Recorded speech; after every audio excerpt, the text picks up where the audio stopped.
Welcome back to Real Estate Momentum. I'm here again with Matt Plapp, and we're doing a follow-up. The last time I had Matt on, we talked about investing, why it's important, but most importantly, what are we looking for, right? Since then, we went out, we did a little field work, went and viewed a commercial property, and then we did a little digging after that. Like, let's unpack that, right? So found something on, I think it was LoopNet. Yep, LoopNet. Found it online. It had been out there before, and I guess you had hit me with it. Very exciting because it is a moneymaker. Yeah. It looked like a moneymaker on the outside. And then, so we went and took a look at this place. Do we want to give any details on? Nah, we'll get the property. Okay. Then we won't tell where it is. But the tenants that were in the property, prominent commercial building, the tenants that were in there have been in there for a little while. Yeah. Well-known tenants, established, strong business models. Some decent leases. Great leases. I think the leases were 4.3 years, I think, was the average of everybody. Yeah, so the leases were out for another 4 years. Building was in decent shape. It's gorgeous. Tenants had done some work to their spaces. The one problem, I know you and I talked about this, the problem that I had with it is one of the tenants occupied about 55 to 60% of the entire building. And this was a large building. So there are a lot of eggs in that basket. Well, that was the big thing for me. And to kind of back up, the one thing I'm glad I did on this property, because I looked at the one rental house or a house that somebody bought that you had. Yeah, we closed on Friday. Because I wanted to go just see it and understand, okay, if I'm going to get in some single family housing, Airbnb or whatever, what am I looking at? And I'm more of I think I'm leaning completely triple net commercial. But this was a commercial building that came up, and like the building we're in now, I was buying it for use of myself, but also investment. But I fell in love with it before I bought it. And so in the negotiation process, I was already sold. Well, it's this was your first commercial property, right? A couple in a prior life, yeah. But this was the first one in this iteration of Matt Plapp 2.0. And you were also going to occupy it. Yeah, so it was a little different. It was different because you were like, oh man, you got fired up about the energy that this gave your team. Yeah. Right. This is different. We're looking at something that you're not going to be in. Exactly. And so that was one thing I went in. You even said this in the last podcast. Was I think you said on the podcast from the outside, hey, don't get excited. Like, don't marry the property before you look at it. Right. And so when you looked at this commercial real estate, and I've been studying commercial real estate a lot, and so I'm looking at the average lease life that's left, the purchase price, the net operating income, the cap rate, and looking at all this stuff, and on paper, this place looked great. And I'm like, man, this is solid. It even had a lot of the capital expenditures that somebody would have already taken care of. Yeah. The air conditioners, all that stuff. There's a lot of stuff, but then, the devil's in the details. And we get the packet on it, and I realized that the tenant that's in it is a large tenant in the building. Like, I thought they were just one of 30 or 40 because I just thought they were one floor. Turns out they're all over the building. They're about 60%. So that to me is like, oh, okay, well, let's just say worst case scenario, come 4 years from now, they leave. I've now not only got blank space I got to fill, but I've got a lot of remodeling to take up. Like, I kind of just looked at it in my head that let's say this thing were to make, $500,000, $1 million in net profit the next 4 years, and then they leave. I've probably got $500,000 on a low end just to fix the spot and assume I'm going to find somebody in a time. But the big thing for me too was I looked at it and we're like, why aren't they buying the building? That was the elephant in the room. We walked into the lobby and the listing agent was there, as they should be. And the first thing we asked, hey, let's call this right out. Why did the biggest tenant in this building that we all know who could afford it, why are they not buying this building? Yep. They're spending so much money in rent. Why are they not owning this? And you and I were like, maybe they're just staying in their lane. They don't, they're not in the commercial ownership space. Yep. But it they didn't really have an answer. They say, well, they've looked at it. And to me, the answer we got, the guys are nice guys. The answer we got to me had a gap in it. Or something missing. So I did some research, and fortunately I'm connected, and I made some calls and had some conversations. And the feeling, they didn't say this, but the feeling I got from the vibe of that tenant, or got from the people that know him, right, was that they were kind of just they got a couple years left in their lease anyways. Yeah. Let's wait and see what happens in a couple years, that if we want to renew our lease here or if we want to go buy a different building, because where they're at, there are a handful of buildings within 5 minutes, pretty large pieces of property that are for sale right now. And similar. Yeah. And so that to me was like, okay, if If they're a business that's just staying in their lane and say, we don't do commercial real estate, we just rent places we're at, we don't do this, which I know, there's CVS, Walgreens, there's a lot of companies, FedEx. I know a guy's got 2 FedEx facilities. Like, you would think FedEx would own crap. Like, no, we deliver. Yep. They own the buildings, we'll pay you rent for 40 years. And that's the thing about the commercial real estate space too, is like, people rent for a reason. Maybe they want to stay there for 5 years and see how it goes. Maybe they expand to something bigger. And it's way different than residential, because residential, it's like, I know why you're renting this place. Yep. Don't have to ask questions. But in the commercial space, you gotta factor in the intentions of your tenant. Yep. And if that tenant leaves, are there a lot of other tenants like this one? Yep. Well, that was a big thing for me. That was like the detail was, okay, now we got this big tenant there. Are they coming back in 4 years? And they might come back in 4 years, but I looked at the downside. Mm-hmm. Like, not, okay, if they come back, it's great. I looked at it and said, okay, let's just say, for ballpark, in 4 years, this property nets $1 million.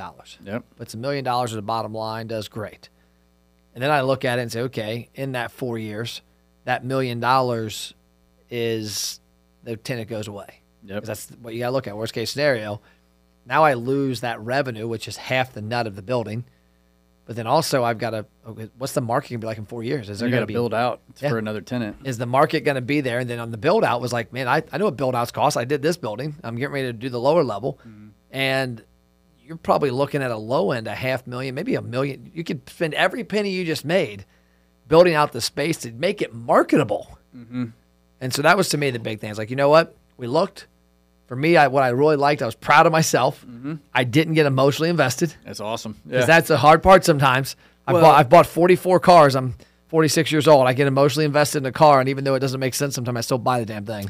Well, and that's the thing, too. Like, sometimes just because we can doesn't mean we should. And we look at a property that's that big that, hey, we've got access to financing. We've got access to syndicate a down payment for this thing. And and then you look at it and you get all excited, and it's like, hold on a second. Take a step back. Let's do a little recon here. Let's figure out, like, what are the intentions of these people and that's kind of what we did. And at the end of the day, at the finish line, it's like, not a deal for me today. It doesn't work for us right now. So, question for you, having gone through that mental process and that churn of going through that big property, we went out and looked at it. Have your criteria or has anything changed for you from 3 weeks ago when we had this first conversation until now? Anything changed as far as what you're looking for? Maybe a process that you built in or anything to make sure I don't miss this thing? Or I think the big thing that to me that didn't change was just, hey, I stayed in my lane. I didn't get emotional. I didn't get married to the property. I looked at the details. I didn't gloss over some details like, it's not a big deal. I literally took it like, okay, what's worst case? Mm-hmm. But for me, what's probably a little detailed, something in my world I've looked at is that, after talking to 3 or 4 people about a commercial office property like that, of that size, when I looked at the build out, like I put it on paper and said, okay, what if this space, it looks like this now, has to go this, this, and this? I'm like, it's a big undertaking. It is. That's probably, to me, where I look and I see more appealing strip centers. Well, that was going to be my question for you, too. It's because the style of the commercial development makes a big difference, too. It's like, okay, office complex. I mean, it's 2022. We're coming right out of a pandemic where people could work from home. Okay, well, if you're a big office complex, you have a different deck of cards that you're playing with than, say, retail and restaurant and delivery, warehouse, all that. So I would say for me that going through that office complex or that style of commercial development, it's really got me thinking, well, maybe I don't want to. Yeah. Maybe I want to look more strongly over here at something else. It got me looking, like I mentioned it last time, and some of the people I follow have talked about this. It got me thinking about things that wouldn't be affected by Amazon more. Yeah. And you look at what's going to be affected by Amazon in a major way, because that's not going anywhere. Are those FedEx warehouses? Are logistics companies? Are buildings that have logistics tied into them? Storage, logistics. Or you look at the commercial space. I'm looking at a strip center that's got a chiropractor, a hairdresser, a dog groomer, a smoothie shop. Like that can't be done online. So when I looked at that building on paper, it looked great. But then as you start digesting the possible downside, it's a big downside to redo a 20,000 square foot floor Yeah. or 2 floors of space they have to be redone versus somebody you got a strip center with 10 spots and one of those 2,500 spots is empty.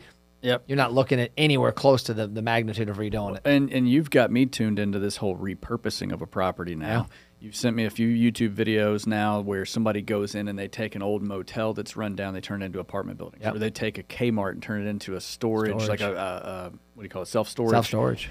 And they bulldoze right through the Which middle of did the you building. just see? Not to interrupt, you see Mall Road? I just saw a sign today. No. The Florence Antique Mall is now a self-storage. Really? I've been wondering what was going there. Yeah, I saw they shut it down. That's over by Better Blend. Yeah, and because right Phantom below Fireworks.